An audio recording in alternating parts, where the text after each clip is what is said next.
morning and welcome. It's me, Persita, and this is Persita's Paradox. So today I want to ask you a question. Have you fallen in love with potential? And what I mean by that is it could be a person, a place, a thing. It could be a job. It could be a situation. But have you fallen in love with the idea of what you think it could be? Not what it actually is, but actually what you think it could be, or its goal or its status of what it could be. I ask you that because I notice a lot of time that we say that to ourselves. We look at people, we look at situations and we go, well, if they just had a little bit of help or once they get a job, they're going to be great. But the question is, do you understand that you have to really focus on the fact that most things in life have come past you after they've come past something else? So let's just use a relationship. I'm a 45-year-old woman. When I meet another 45-year-old person, I'd have to be clear in understanding 9 times out of 10, whatever they're struggling with at 45, they've always struggled with. Saying that, okay? You have to understand that I could not be the first person who has spoken, advised, suggested solutions. Couldn't be. Typically, if we go through our life and think of all of the things that we struggle with, we have heard advice or wisdom or knowledge from people throughout our entire lives that have actually said, you know what? You should probably change blah, blah, blah. Or here's a way that you can do blah, blah, blah, blah, blah, blah, blah. And we didn't change. So then we meet someone, we're continuously trying to tell them, well, that's just me, and I'm struggling with this, and I've always struggled, and da-da-da-da-da. Not understanding that to actually make a statement like that means that there's no reason why I should tolerate it once I meet you. You might say, well, that's kind of crazy, but think about it from this angle. If you never fixed what you knew you should fix, but when I speak to you about it, you say, yeah, I know, I'm working on it. My question is, how long is too long?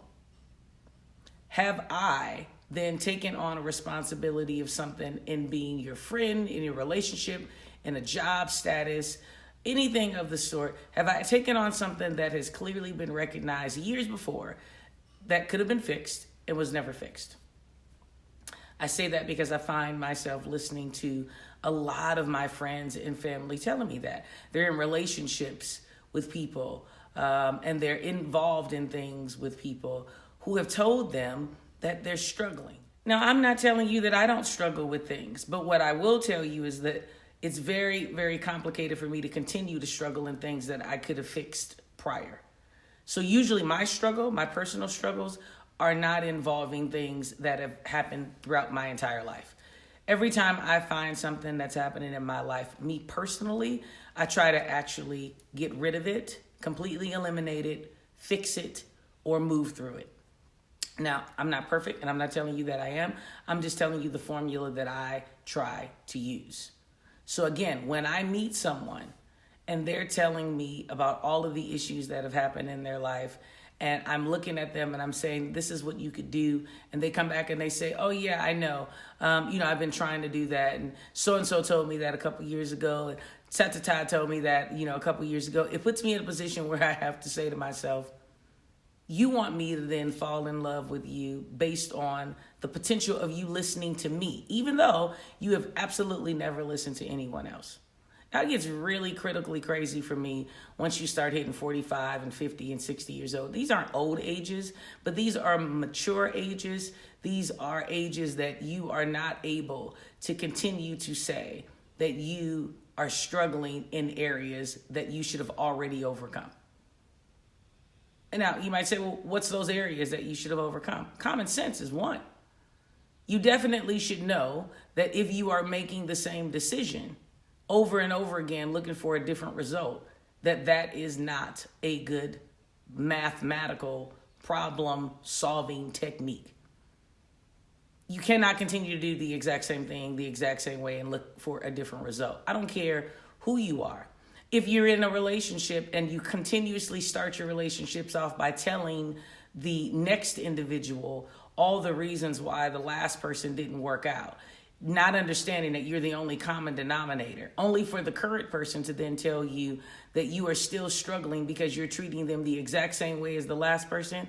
That's something that's supposed to be happening in this age bracket. Now, my kids, 19, 18, my nieces within their 20s, some friends that are in their 30s, possibly, because you really haven't lived a lot of life yet, typically. But let's just be honest.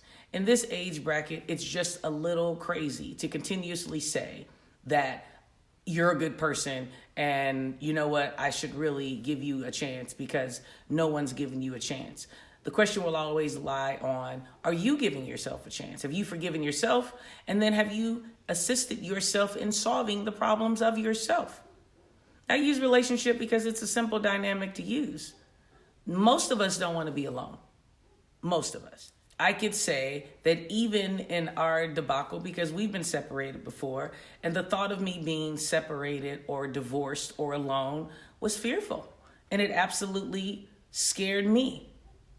But I had to come to grips with some of the things in my life. I really needed to know that I had to focus on them and approach them head on by myself. So I had to walk through that fear. And it's something that I'm proposing to everyone today, which is why I'm using relationships. It is crucial for you to understand if you don't love you, no one can love you. We've heard it, we know it. But if you're not committed to yourself, if you're not loyal to yourself, if you're not real to yourself, very complicated to be in love, a part of, involved in something else. The expectations for a person like that are insane. The insecurities are insurmountable. You can't imagine how many things you read into that aren't even true, based on the premise that you're completely concerned with the fact that you're going to be identified as someone that is not whole. Now, we use the word broken all the time. We all have broken pieces. That's who we are. Jesus came so that he could fix us, right? So we all know that we're broken. We all know that we're sinners. We can go on with that forever. That's not what I'm saying. Falling in love with potential basically means that you already know, you're walking in the door understanding that this person has not achieved their biggest goals in their life. Not necessarily their status or their money, but their personal goals, their personal self-esteem. And you cannot walk into a relationship and fix that for a person. It's impossible, especially when we're talking about people who are damn near half a century or are half a century. And you should never, ever, ever commit to someone who cannot sustain the loyalty of commitment to you. And what I mean by that is if you're in something and you're a part of something and continuously the person makes you feel as if you must stay committed to them because either they've done something for you or they were there for you, and that's why you should be committed to them regardless on how you actually feel or what they bring to the table. These are all those potential people that I'm trying to direct you away from. So today I'm going to ask you again, are you falling in love with potential?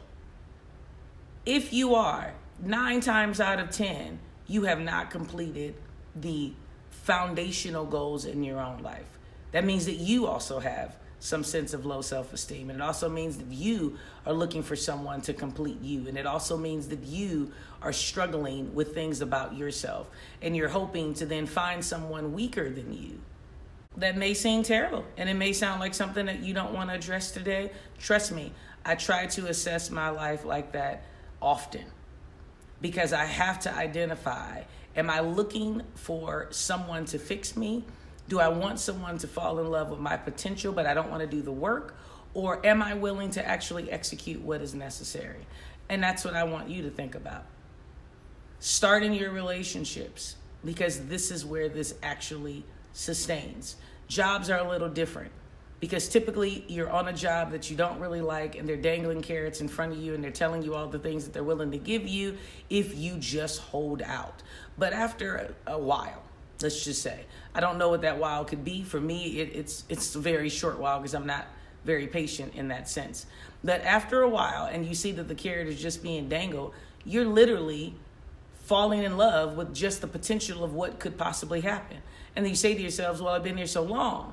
Because, we literally want to identify time as success. So we say things like, well, I've been in this relationship for 3 years, so I guess it's working. That doesn't mean it's working. I've been married for 20 years, so I guess it's working. Doesn't mean it's working. I've been on this job for 10 years, so I guess it's working for me.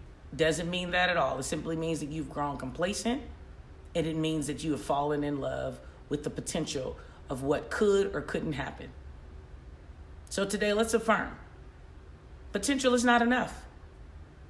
Potential is not enough. Rolling the dice is not enough. We need sure things. We need things that are hot or cold. Gray does not necessarily work when it comes to commitment and love into things, people, places, things. It is not enough. I thank you so much always for listening to me. If you have any comments, please feel free to share. If you want to absolutely be in a position of giving me something private and want me to expand, or you don't agree, comment. Feel free to do that. Like, share, hit the notification button, do all the things that YouTubers do to stay abreast of what's happening on Persita's Paradox. As always, I thank you. I want you to be the best you can possibly be. And remember to do 3 things. Live life authentic. Have a blessed day.